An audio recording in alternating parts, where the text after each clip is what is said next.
Can you audiophile STP? Let's find out together after this.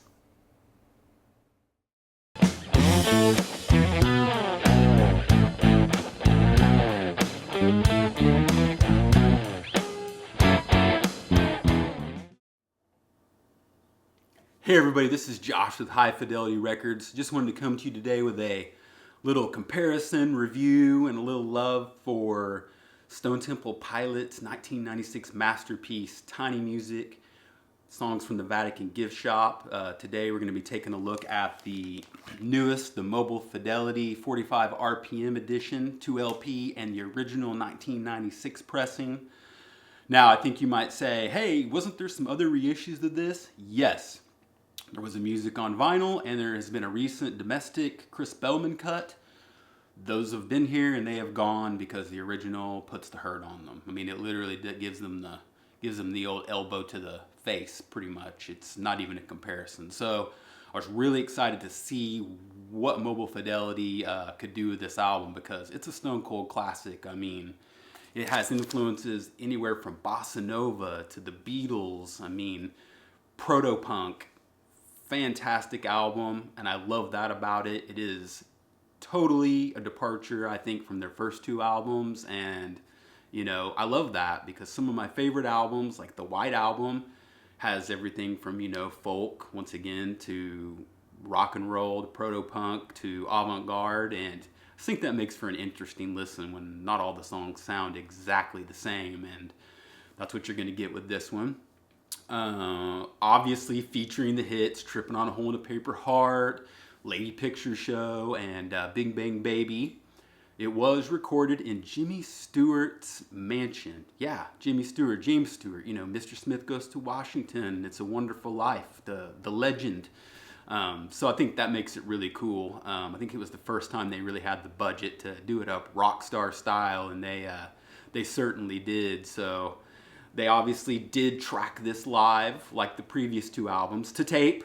Yes, to tape, unlike a lot of other albums from the 90s. And they did do some overdubs here and there, just like the first two. Like Eric Kretz goes out to the lawn and tries to do some drum tracking. He goes up to the attic and tries to do some drum tracking. Wouldn't recommend that in the summer. But so definitely they took a lot of care and love in recording this album, and it's absolutely fantastic.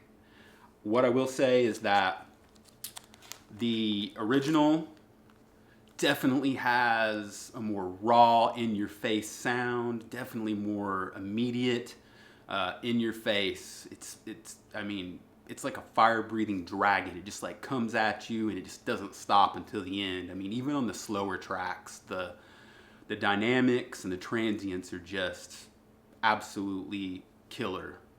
But it's $300. So once again, excited to see what Mobile Fidelity could do. Now, this is obviously cut at 45 RPM. So it's going to be, you're going to have to get up a lot more. But I like this one a lot. I think for MSRP $59.99, I mean, a bargain, you know, compared to the original, which is $300 on Discogs for your near mint copy. So I think this one is going to get you about 80% of the way there. And the reason I say that is I think this one's just a little smoother. It's a little more audio filed out. Now, I do think the bass is good on this. I do think it does rock and sounds really good, as it should for being a 45 RPM. But unlike the original, it just doesn't have the same kick you in your face. Like, you know, like on songs like Tripping on a Hole in a Paper Heart, I mean, that thing just like leaps out of the speaker at you and grabs you and just pulls you right back to 1996, like the first time you heard that song. And I think that would be a reason, if you're an STP fan like I am, to grab the original. But if you're just like, hey man, I grabbed the first two Analog Productions, 45 RPMs, I'm not really into spending the 300, then I think, like I said, this is going to get you 80% of the way there. Great sounding. So excited that some people are giving STP love because I think they kind of got a raw deal In the 90s, they were compared to Pearl Jam. They were ripping off Pearl Jam, or they were grunge, which, once again, they were a band before Pearl Jam was. They had written a lot of the songs on the first album before Pearl Jam had ever even written any of the songs that were on 10, at least together with Eddie Vedder. I mean, I think some of them were with Mother Love Bone, but maybe a little bit of the production was a little grungy, but no, I mean, completely different. And coming from a musician's standpoint, what I have to say is, when you try to learn the songs that STP plays versus like some of their contemporaries, they're much more difficult. I mean, so it tells you the proficiency of the musicianship of the members of STP, the DeLeo brothers and Eric Kretz, and then obviously the fantastic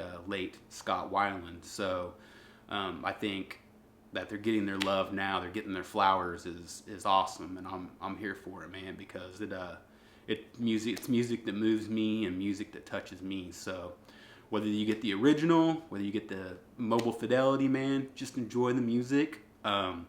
This is the part where I tell you I am still buying and consigning record collections. So if you have a record collection, you don't know what to do with it, man, you're trying to, you can't find them on Discogs, it's just too much work for you, reach out to the professionals, man. Hit me up at HiFidelityRecords.com and we'll get started making you some money. Man, that's all I got for today. Once again, keep spinning, enjoying music, and until next time, peace.